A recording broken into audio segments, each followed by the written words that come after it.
Time now for a staple here of MLB Tonight, the red chair special. The strobe light effect with Yonder Alonso, who knows this well in Miami. Do not adjust your sets.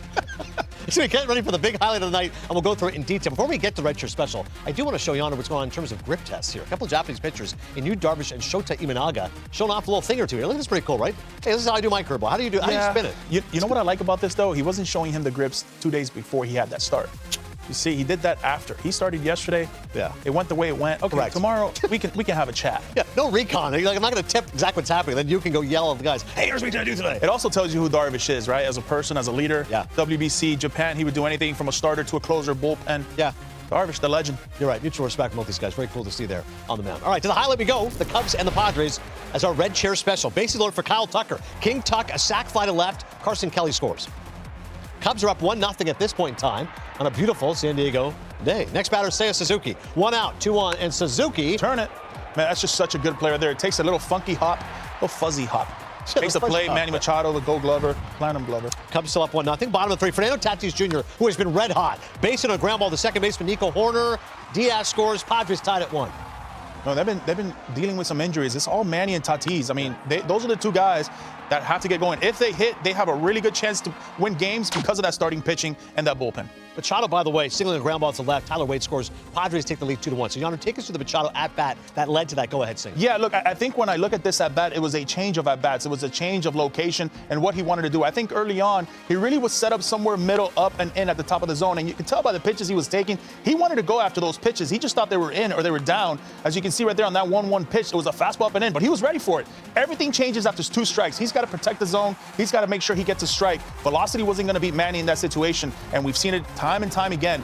He's just such a polished hitter, good hitter. He can take you the other way, but he can also, if you hang something on him, he's able to stay on it just enough to put a barrel on it. All right, so that's what happened there with regards to the go-ahead hit at that point. And we resume the highlight and check out Nick Pivetta pitching well for the Padres. Pivetta dealing to Pete Armstrong. Oh, what a curveball. Look, I'll tell you this.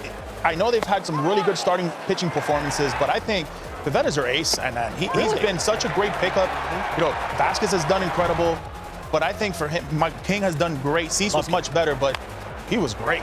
Bottom of 5, Wade, base hit to Horner. Horner fields the ball, throws it between his legs in an attempt to get the. I love the play. Oh, man. It still was safe, though. Heck of an effort by Horner. The next batter, as we watch the replay once again. That's pretty good. For style and profile, I like it. Didn't get it done, unfortunately. Athletes all over the field. Here's Nando. And this time, Nico, the fielding error. You go between the legs, and you can't make the play. Yeah, I just got caught a little bit in between. Luis Arraez, basing the ground ball to shortstop Dansby Swanson, Wade to third, Tatis to third, and the bases are loaded for the Padres. And here's Machado. Grounds out to second. The Cubs get a bases loaded jam as the Padres still lead 2-1. To the top of the 6th we go. Pivetta's on the mound, 2 outs and a man on first. Ian Happ caught stealing second. The Padres get out of the inning as the Padres skipper Mike Schilt talking about Wednesday's start. Nicky came out, threw the ball exceptionally well again. I just love everything he's doing. I love his stuff. Stuff's really good. Ton of strikes, dominated counts, both sides of the plate. Sweeper good, his curveball good. I mean, he's got 3 quality pitches working. I like the way he competes, but also stays within himself and executes. He's done a tremendous job. You know, it was a slow developing market for Nick Pivetta this offseason, but to Yonder's point, you haven't been paying attention. Like he said, he's been the ace of the team. 3-0, .45 ERA, 20 innings. Look at the 10-1 strikeout to walk ratio. Opponents hitting just a $1.25. How's he become an elite pitcher? Look, I think it's all mental demeanor and the way he takes that mound and that presence. He knows that he has beaten you already. He feels like he's so prepared for a game, so prepared to get these hitters out and adjust on the fly. He's got a great pitching coach that always is on him in Nieblas. But for me, is the adjustments he's making in between starts and what he's trying to do. Every time he goes out, it just feels like a new pitch is better and better and better. That 4-seamer has always been there. That good curveball has been there. But I think for me is the consistency that he's throwing it with it. It doesn't matter if it's a left-hander or a right-hander. He's attacking you. He wants to put you away in less than 2 or 3 pitches. And you're right. On paper, you would think this is your number 3, number 4 behind King, Cease, Darvish. He's been the ace so far. He's been formidable. Let's go back to the highlight as we continue and see what's happening. Bottom of 7, Padres up 2-1. Machado's up 2 outs and a man on, and Manny delivers. That's a double and a line drive to left. Wade scores. And like Yonder's at the top, it's been Tatis and Machado carrying this offense. Same story today. They're up 3-1. Top of 7. I love PCA. Bo Armstrong leading off the inning. Here's a solo home run to right. He's got such a nice swing. He's a 5-tool player. But I think for me is the grit with him. Yeah. He wants to be the best, not just be a big leaguer. No, he wants to be an all-star and be an MVP. Third homer of the season for PCA. Later in the inning, Wandy Peralta dealing to Kyle Tucker. Let's flash it back. August 23rd, 2023, Tucker, a solo home run off of Peralta as the Astros tied the Yankees 3-3. Now, Tucker at the plate, got him on the changeup. Yeah, he threw a few changeups to him. He fouled off a few. Finally got him to fish there. To the top of the ninth we go. Michael Busch drops it, but look at Manny. Why are we trying? What a play. Still do it. Dude, that's unbelievable. Even in his 30s. Look at Machado. Bare hand. No. You gave him a Machado. Same break. Like, what a heck of a play. Watch this again. Well, the beauty of it is he's on a shift. He's playing shortstop at that. Ooh. So he's able to read the bunt and understand what's happening right there in that situation. The Cubs needed a base runner. No question about it. Against Suarez, tough closer. You need your defense, and they've been electric. Manny made it look easy. Electric is right. Here's Swanson to short. Ball game. And then 12-1 at home. They've won their fourth series, outscoring opponents 67-19. Their offense has been incredible, but their pitching has been even better. Yeah, I love their bullpen looking at their depth. You mentioned how good the starters have been. And their offense, there's certainly a lack of length, especially when you go down the lineup. But in terms of their superstars, they're carrying them right now. Yeah, well, look, you look at Cronenworth being out, Jackson Merrill being out, but then you had Wade in center field. Hayward has been a nice addition for them playing left field with that great defense. But it's really been Tatis, it's been Manny, Arise, and that pitching staff. That core, that bullpen, and Adams, Morejon, Estrada, and Suarez, they have the lead in the sixth inning. Game's over. The notable stars, to your point, Pivetta, 6 innings, 6 strikeouts, 1 walk. Tatis, couple more RBI. Manny, couple more RBI, a double as well. The stars coming up big time here for San Diego. As Yonder said, they've been unbelievable so far at home. All right, more highlights here for you. That was the Red Shirt Special as the Padres improved to 12-1 at home. Well, that is crushed to right field, and Matt Mervis has done it again. It's not a road thing anymore. Welcome home, Matt Mervis. It's making a different sound coming off the bat right now. When you're hot, you're hot. Goodbye! Mervis has done it again. He is scorching hot. Nobody can contain him right now. I'm going with Matt Mervis. He's homered in 3 straight games. The former Chicago Cub prospect has found a home with the Marlins. It's working for Mervis. I think he goes yard tonight. Oh, my goodness. I owe him a gift basket. I don't know what Matt Mervis likes in his gift basket, but my prediction did not end up working. And sometimes a prediction can mess up a streak. Matt Mervis had homered in 3 straight games. Matt, he joins us now. Congratulations on this great run. What would you like in your gift basket? Are you like a cookies guy, breads, baked goods, Matt? What would you like in your gift basket? I'll take anything. I'm just happy when there's a package waiting for me in the locker. Yeah, it does make you feel good, right? Hey, Matt, today's your special day, your 27th birthday. You going to hit a bomb on your birthday? I'm going to try. I hope so. Good. I love that. Hey, Matt, so you got one of the greatest names, because it rhymes with so many things. There used to be a basketball player named Purvis Ellison, and his nickname was Never Nervous Purvis. Have you ever heard of him before? I've heard of him. So when did people start saying that about you, throwing the Never Nervous in there? I've heard that one for a while. Probably going back to high school. Just, that's what people think of when they hear it. Does it fit you? Are you never nervous?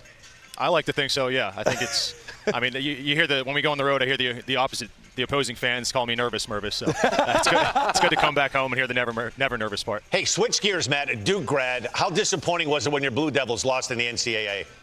It was tough. Yeah, we had just finished up a game. I checked. I think they were up 13 at that time. Got back to the hotel, and it was getting close, and, tough finish. Have you ever been to a game in Cameron Indoor?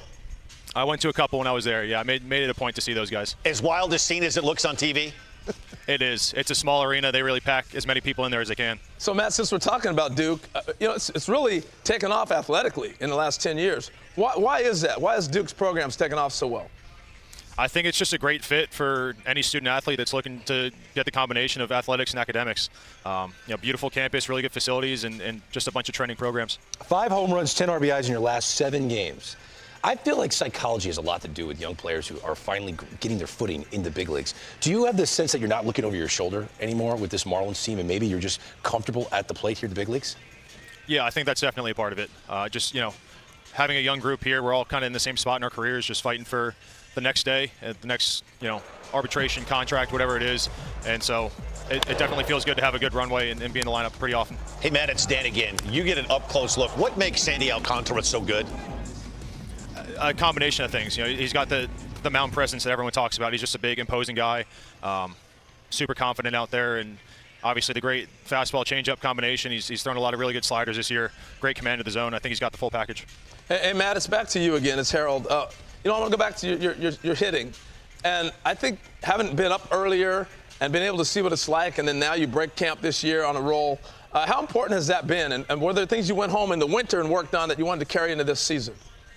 Yeah, I think the previous experience is huge for me, just knowing that I've been here before. I've actually played in this ballpark before in the WBC, so pretty comfortable making the change over here. And just having those previous at-bats under my belt, knowing that, I struggled a little bit the last 2 years, got traded over and had a good FaceTime call in the offseason with the hitting coaches here, so I got into camp. Ooh, tell me about that. What did you talk about like in the offseason on a FaceTime call?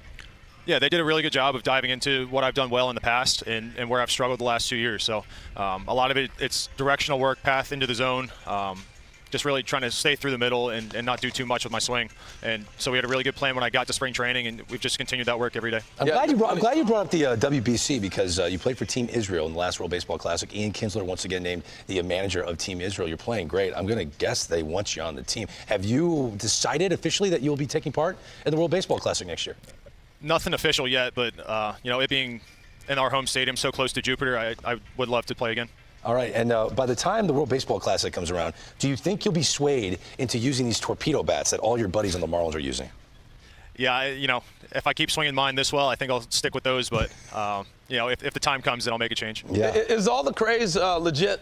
Are a lot of guys talking about the torpedo? I mean, you got the guy who really invented it all sitting in your dugout every night. You get a chance to talk to him. Is it legit?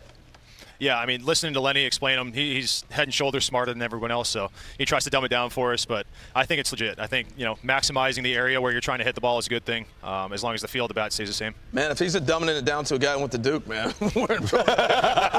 We're in some trouble. We couldn't hang in that conversation. Wow. No, he's a smart guy. Matt, you're a smart guy too, man. Congratulations. Stay red hot. It was fun catching up with you on the National Pregame Show. Thank you so much. Thanks a lot, guys. Way to go, Matt. Happy birthday. That's right. Happy birthday. Happy birthday. He doesn't want to hear us sing, does he? Happy birthday to you. Well, I got to join now. Happy birthday, dear Nervous. Happy birthday to you. Cha cha cha. Thank you, guys. Am I the only one that does cha cha cha?